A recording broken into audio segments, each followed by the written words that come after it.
तो हेलो दोस्तों, नमस्कार। आशा करते हैं आप सभी लोग स्वस्थ होंगे।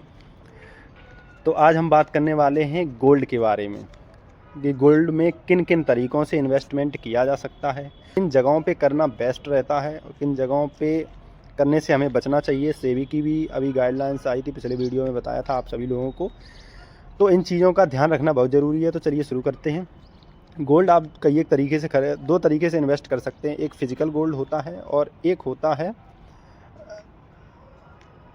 जो आप डिजिटल ख़रीदते हैं किसी भी तरीके, वो आपके हाथ में नहीं होता, आपके वॉलेट वगैरह में सेव रखा रहता है। तो दो तरीके से गोल्ड को आप परचेज़ कर सकते हैं। अब बात कर आती है कि फ़िज़िकल गोल्ड में भी अगर परचेज़ करें तो किस तरीके से करें। पहली चीज़ तो हो गई, शौक़ के लिए आदमी परचेज़ करता है। तो शौक़ के लिए आप जाते हैं लोकल किसी भी सुनार से ख़रीद लेते हैं, तो वो गलत है। हम तो यही राय देंगे, एडवाइज़ आपको, कि आप ना ख़रीदें, और ख़रीद रहे हैं तो इससे बचें। क्योंकि आप उस पे हॉलमार्क अगर नहीं है तो जब आप बैंक में जाएंगे तो तब भी थोड़ी समस्या आ जाती है, और जब आप किसी बड़ी दुकान पे बेचने जाएंगे वहाँ भी आपको औने पौने दामों में लिया जाता है, उतने रेट पे नहीं लिया जाता है। उसके बाद अगर फ़िज़िकली आप उस जगह से ख़रीदते हैं फ़िज़िकल गोल्ड, जैसे तनिष्क या मतलब बड़े जो होते हैं, उन पे जीएसटी स्पष्ट रहती है, मेकिंग चार्ज स्पष्ट रहता है, इतना % लगा हुआ है। जब आप जाएंगे तो उन चीज़ों मेकिंग चार्ज को हटा के आपका जितने का गोल्ड है 100% में वो लोग वापस लेते हैं। तो ये चीज़ की पहली बात तो आपको जानकारी होनी चाहिए। तो लोकल सुनार से बचें।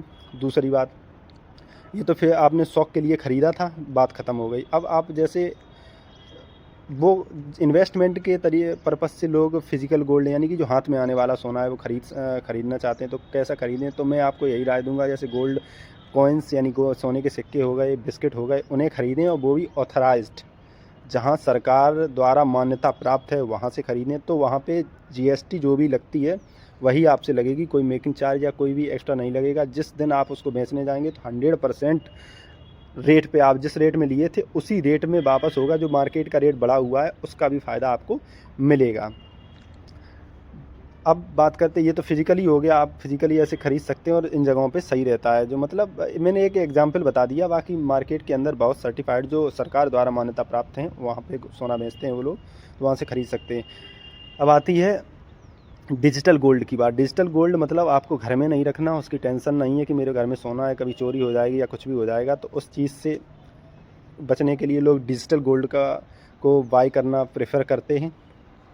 तो डिजिटल गोल्ड में जैसे कुछ लोग फ़ोनपे, पेटीएम से ख़रीद लेते हैं, और जाके डीमैट अकाउंट से भी बहुत लोग जानकारी है तो वो लोग डीमैट अकाउंट से ख़रीदते हैं।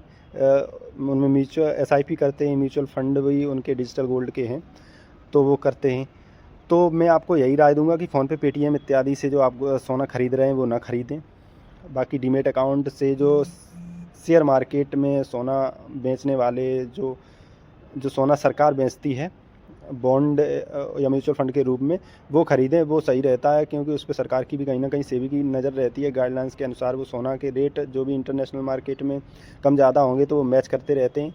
पिछले वीडियो में बताया था किस तरीके के फ़र्क था जो गूगल पे चेक कर रहे थे और जो शेयर मार्केट में चेक कर रहे थे, 10-10, 20-20 हज़ार रुपये का फ़र्क निकला था।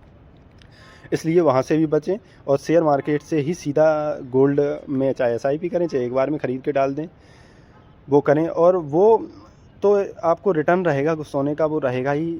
और उसके बाद में लोगों को अपन जो मिडिल क्लास हैं उनको ये नहीं पता कि इससे भी ज़्यादा फ़ायदे वाली भी स्कीमें मार्केट के अंदर हैं जो अपन लोग इस्तेमाल नहीं कर पाते। वो जो मतलब अपर क्लास और बहुत अच्छे जो जानकार होते वही कर पाते हैं।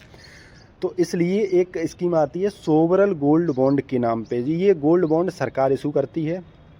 आप रोज़ या हर साल न ख़रीदें, वो 1-2 साल के अंतराल पे, 5 साल के अंतराल पे ये स्कीम आती है। इन्हीं में इन्वेस्ट करें, मैं तो आपको यही राय दूंगा। इसमें फ़ायदा क्या है? इसमें फ़ायदा ये रहता है कि आप जो गोल्ड ख़रीदते हैं उस समय उस प्राइस पे आपको गोल्ड मिल जाता है, और जब आप एक समय पूरा होने के बाद, एक टाइम पीरियड होता है, अवधि पूरी होने के बाद जब आप उसको बेचते हैं, गोल्ड आपका जो बॉन्ड मैच्योर्ड होता है, तो आपको उस समय जो गोल्ड का रेट होगा उसका रेट मिलता है। उसके बाद में आपको सरकार हर सालाना 2.5% का इंटरेस्ट ऊपर से देती है। यानी केवल आपने कसम खा ली है कि मैं गोल्ड में ही इन्वेस्ट करूंगा और कहीं इन्वेस्ट नहीं करूंगा, तो आपके लिए ये सबसे बेस्ट अपॉर्चुनिटी है। अब बात करते हैं कि आप, अगर किसी को अच्छा ही लगता है कि फ़ोनपे से कैसे ख़रीदेंगे, तो अभी मैं फ़ोनपे से बताता हूँ। फ़ोनपे से ऐसे ख़रीद सकते हैं और ऐसे बेच सकते हैं। और अगर डीमैट अकाउंट से ख़रीदना है तो डीमैट अकाउंट से भी मैं बताऊँगा कैसे ख़रीद और बेच सकते हैं। तो वीडियो थोड़ा बड़ा हो जाएगा, इसके लिए सॉरी, क्योंकि इन्फॉर्मेशन छोटी नहीं होती। तो अब हम आते हैं अपने फ़ोन की नॉर्मल स्क्रीन पर। तो पहले देखते हैं कि फ़ोनपे से कैसे गोल्ड ख़रीदते हैं। तो मैं फ़ोनपे को टच करता हूँ। फ़ोनपे को ओपन करते हैं तो फ़ोनपे का ऐसा इंटरफेस आता है। करनी है डिजिटल गोल्ड पे, तो मैं डिजिटल गोल्ड पे क्लिक करूँगा। अब इसमें मैंने पहले ख़रीदा था गोल्ड, मतलब पिछली धनतेरस को ख़रीदा था, यानी कि 2024 की धनतेरस को ख़रीद के और 2025 की धनतेरस को सेल कर दिया था। तो अच्छा खासा रिटर्न मुझे मिल गया था।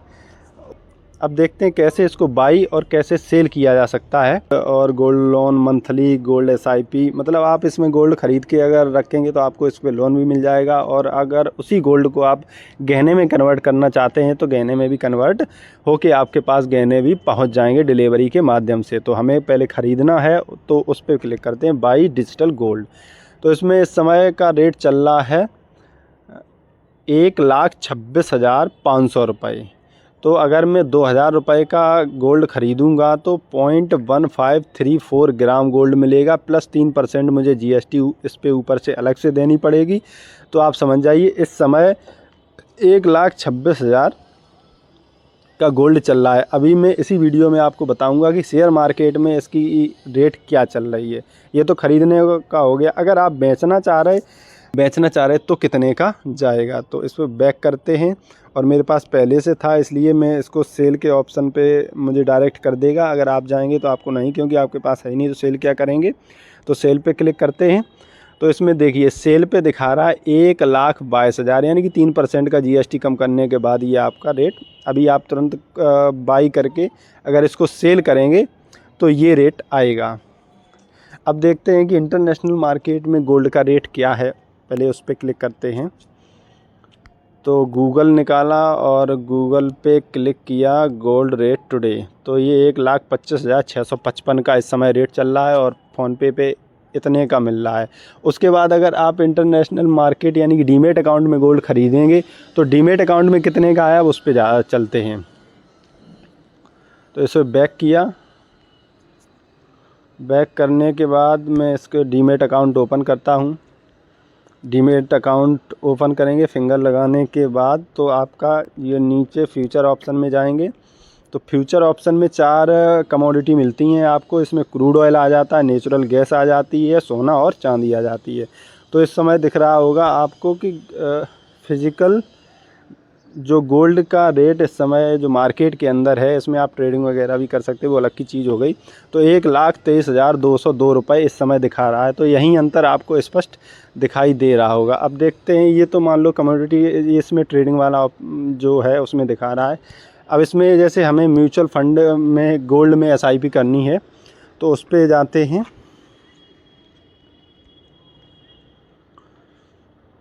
तो इसमें सर्च करते हैं गोल्ड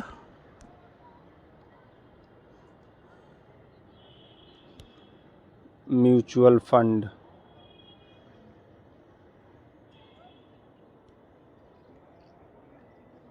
तो इसमें आ गया जैसे HDFC का 31% रिटर्न दिया है 3 साल में। तो HDFC गोल्ड ETF पे क्लिक करते हैं।